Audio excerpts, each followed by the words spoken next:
Hello, everyone, and welcome back. Today we're looking at the Zentraedi Light Artillery Battle Pod, LABP. So, Macross name is the Regault Artillery Combat Pod.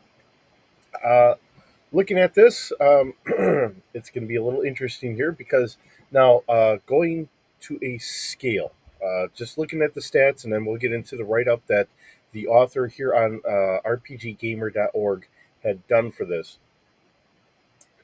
He's got this at Starfighter scale, although technically it would be speeder scale to a Zentradi since they are giants. That's one of those things. We don't typically run into a situation like this because most of the time, whenever we're talking about our humanoid beings, they are at a humanoid scale. So it is an interesting take that the author has done here, just noting that they are,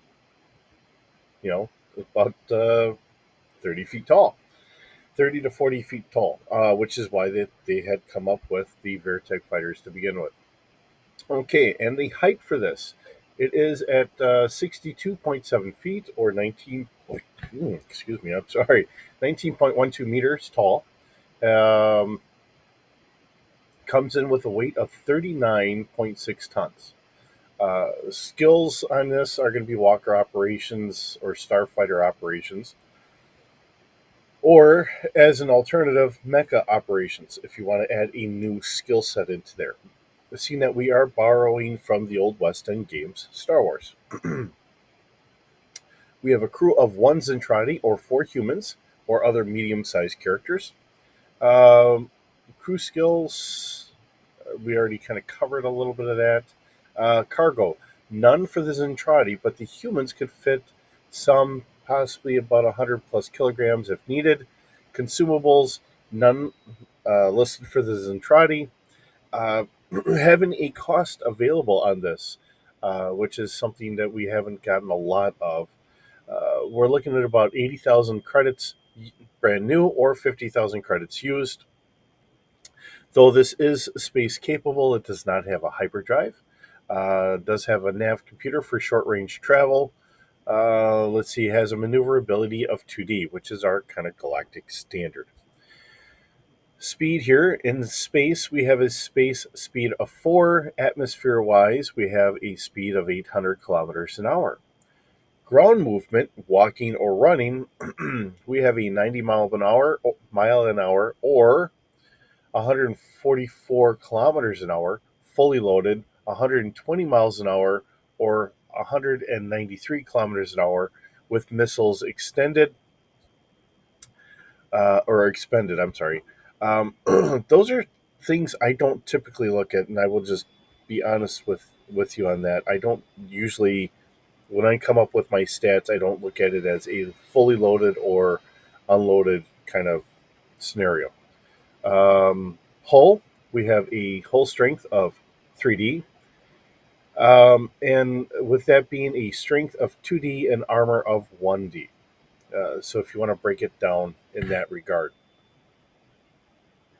Although this, much like our ATST and that, we don't have arms on here per se, so it's not like we're actually lifting things up. So, but I suppose if you're trying to use this to kind of lift something else up on top of the hull, you might want that strength in there for that. So, just putting it into that category because quite often when we do look at the Robotech or Macross Saga, they do use quite a bit of physical combat. So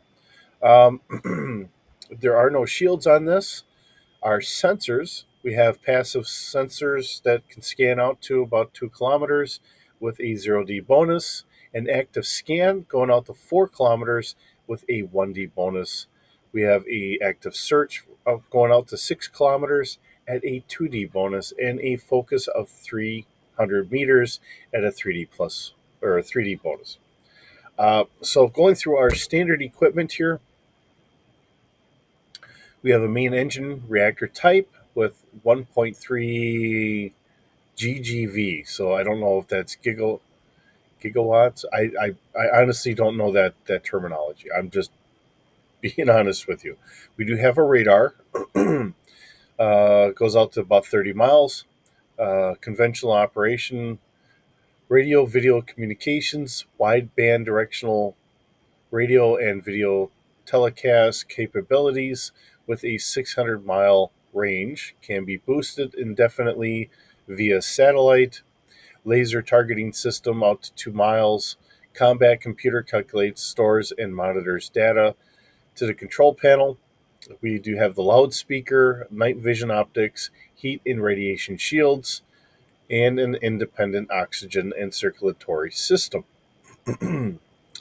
For weapons, we do have two dual particle beam cannons. These are fire linked medium bore electronic beam guns with the crew of one, which we only have one person on board, anyways. Uh, Fire control is going to be a 2D, and it's going to have a damage of 60 while they're fire linked. If there is something for some reason that is fired independently, it's going to be a 5D for damage. Has a fire rate of one attack roll, um, one per attack roll. Individual blast from each cannon can be combined in a fire link blast. We do have two light missile launchers. Okay, that has a fire control of 2D. We have 24 rounds total, 12 in each launcher. And there again, depending on what type of missiles you're using, there is a nice list here on rpggamer.org as far as all the different missiles. Although, when I looked through it, and I've said this before, most of the missiles are running at about an 8D damage, but the ranges do vary. And there are a couple in there that do scale up to, I think, like a 90 or so damage. So just keep that in mind. We do have a fire rate of one per attack or volleys of 2, 4, or 6 missile uh, launches. We do have two autocannons. These are fire linked as an option. These are small bore anti personnel cannons. Fire control is a 2D. Damage is 2D for a short burst, 4D for a long burst, and 8D for full round burst, but cannot move or dodge that round. We have about a 960 round total capacity, 480 rounds per gun. Rate of fire is 6 rounds per short burst, 12 rounds for a long burst, and 24 rounds for a full burst. Hand to hand combat. Like I said, that's one of the things that we had seen quite a bit in the Robotech / Macross saga. There was a lot of physical combat. So the kick is a 6D damage. It's the strength plus 4D. Body block is a 6D, so it's strength plus 4D. And a stomp is 4D, strength plus 2D, only effective against targets 12 feet tall or smaller. So getting into our write-up on this. Robotech is, this is basically a standard tactical battle pod with twin missile launchers mounted on the top instead of an anti-aircraft laser. The additional weight and awkwardness of the missile launchers slow the maximum speed of the battle pod by about 50%. Generally, one out of every dozen tactical pods is a light artillery unit. Of course, exact numbers vary with each combat situation.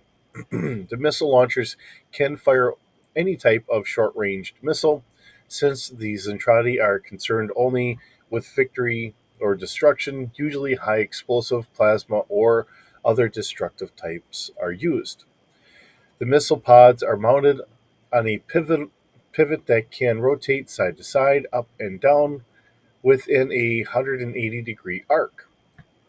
Negative 2D to hit. Um, Macross, the Regold, being the Zentraedi Army's main combat mecha, was designed to be equipped with many optional weapons to increase effectiveness and adapt to different mission requirements. One of these variants of the standard Regald is the light missile carrier, sacrificing the aft mounted anti aircraft laser cannons. The light missile carrier features two missile launchers on a single mount. Each of the two launchers feature 12 guided missiles for use in close combat. The missiles utilized can vary significantly from single warhead to energy beam flechette missiles, optimized optimizing the weapon's payload. The light missile carrier has the option of firing single warheads in rapid succession payloads or burst groups of 2 to 4 missiles. Though primarily used for anti aircraft or anti mecha purposes in large numbers, the light missile carrier is a danger even to large capital ships and is often found in mixed groups of the Regald mecha alongside heavy missile carriers in standard Regalds. In a Star Wars sense here, as Captain Wesson and the rest of the RITF, along with the rebels of the liberated SDF Macross, both make their war with the alien Zentraedi. Many versions of the tactical pods would be encountered during the many bloody battles between all three forces. As standard battle pods, the battle pod formations would meet rising difficulty, bringing down the enemy. More and more light artillery battle pods would see service in or on the front lines to decimate enemy formations and open a hole in the lines, allowing other battle pods to drive a wedge and force many retreats for both the Imperials and the Rebels, combining the best two of the three main weapons from the standard battle pod with devastating short range missiles. The LABP gave the extra needed firepower to larger units of the TBPs when needed on a battlefield, on ground, or in the depths of space. Now, so I'm going to take it that the author of this was actually using the Zentradi as another kind of Yuzhong Vong war, where you could easily have the Empire and the Rebel Alliance, the New Republic, fighting against the Zentradi in unison, which would be another wonderful way of bringing everything together. Um, you can always have a mixed force here, and I kind of like that time frame. When you have the Galactic Empire as an established group, as well as the New Republic, and at times it's a little tense, but for the most part, they're on friendly terms. Understanding that, yes, there's slight differences in how they govern, and that, but they have treaties. They're working hand in hand, and they've done so for a number of years.